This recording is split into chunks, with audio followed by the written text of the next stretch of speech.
हिंद दोस्तों, वंदे मातरम। आम बजट में दो बैंकों के निजीकरण की घोषणा के बाद सरकारी बैंकों की 2 दिवसीय हड़ताल समाप्त हो चुकी है, लेकिन इस पर सियासी बहसबाजियां भी खूब हुई।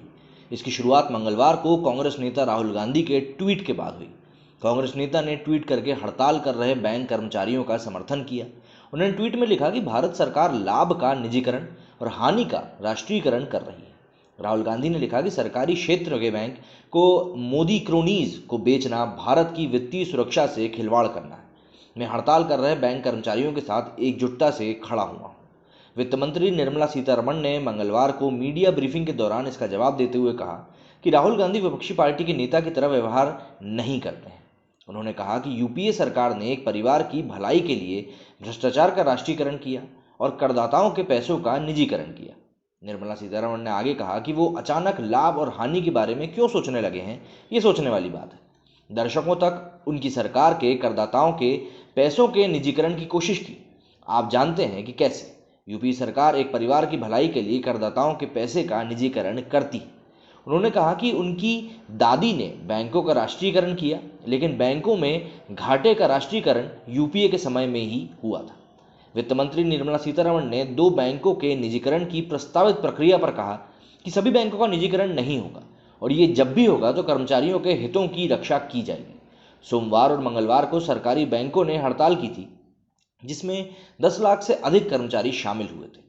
निर्मला सीतारमण ने कहा कि निजीकरण का फैसला काफ़ी सोच समझ कर लिया गया है और हम चाहते हैं कि बैंकों में और अधिक इक्विटी आए। हम बैंकों को देश की आकांक्षाओं को पूरा करने वाला बनाना चाहते हैं। उन्होंने कहा कि जिन भी बैंकों का निजीकरण होगा उनके हर स्टाफ सदस्यों के हितों को सुरक्षित रखा जाएगा। मौजूदा कर्मचारियों के हितों की हर कीमत पर रक्षा होगी। सार्वजनिक क्षेत्र के उद्यमों की नीति बिल्कुल साफ कहती है कि हम सरकारी बैंकों के साथ रहेंगे, कर्मचारियों के हितों की बिल्कुल सुरक्षा करेंगे। हमने सार्वजनिक उद्यम नीति की घोषणा की थी, जिसमें हमने उन 4 क्षेत्रों को चिन्हित किया है जहां पर सरकार की मौजूदगी रहेगी। कुछ जगहों पर सरकार की मौजूदगी कम रहेगी, लेकिन वहां भी वित्तीय संस्थान रहेंगे। निर्मला आगे कहती हैं कि इसका मतलब है कि वित्तीय क्षेत्र में भी सार्वजनिक क्षेत्र के उपक्रम रहेंगे। सभी का निजीकरण नहीं होने जा रहा है। देश के केंद्रीय बैंक आरबीआई के पूर्व गवर्नर रघुराम राजन ने समाचार एजेंसी पीटीआई को दिए इंटरव्यू में निष्प्रभावी सरकारी बैंक के सफल निजीकरण पर संदेह जताया। साथ ही उन्होंने कहा कि अगर ये कॉरपोरेट घरानों को बेच भी दिए जाते हैं तो ये एक बहुत बड़ी गलती साबित होगी। हाल ही में समाचार चैनल एनडीटीवी के टाउन हॉल कार्यक्रम में भी रघुराम राजन ने बैंकों के निजीकरण को गलती बताया था। बैंकों के निजीकरण की क्या प्रक्रिया हो सकती है, इस सवाल के जवाब में राजन ने कहा कि इस समय सरकारी बैंकों के संचालन तंत्र को ठीक करने की सबसे ज़्यादा ज़रूरत है। उन्होंने कहा कि पेशेवर लोगों को और लाइए, बोर्ड को सीईओ नियुक्त करने और हटाने का खुला अधिकार दीजिए और फिर सरकार का नियंत्रण हटा लीजिए। इस तरह से आप सरकारी कॉरपोरेशन जनता के हित में काम करते हुए जनता के पास होंगे, ना कि सरकार के पास। बैंकों के निजीकरण पर आरबीआई के पूर्व डिप्टी गवर्नर एसएस मुंदड़ा ने समाचार चैनल सीएनबीसी टीवी 18 से कहा था कि हर बीमारी का हाल निजीकरण ही है और यह भी मान लिया जाना चाहिए। उन्होंने आगे कहा कि हम बहुत से उदाहरण देख चुके हैं और मैं मानता हूं कि कोई भी अभी ये निष्कर्ष निकाल पाने में सक्षम नहीं है कि यही एक तरीका है।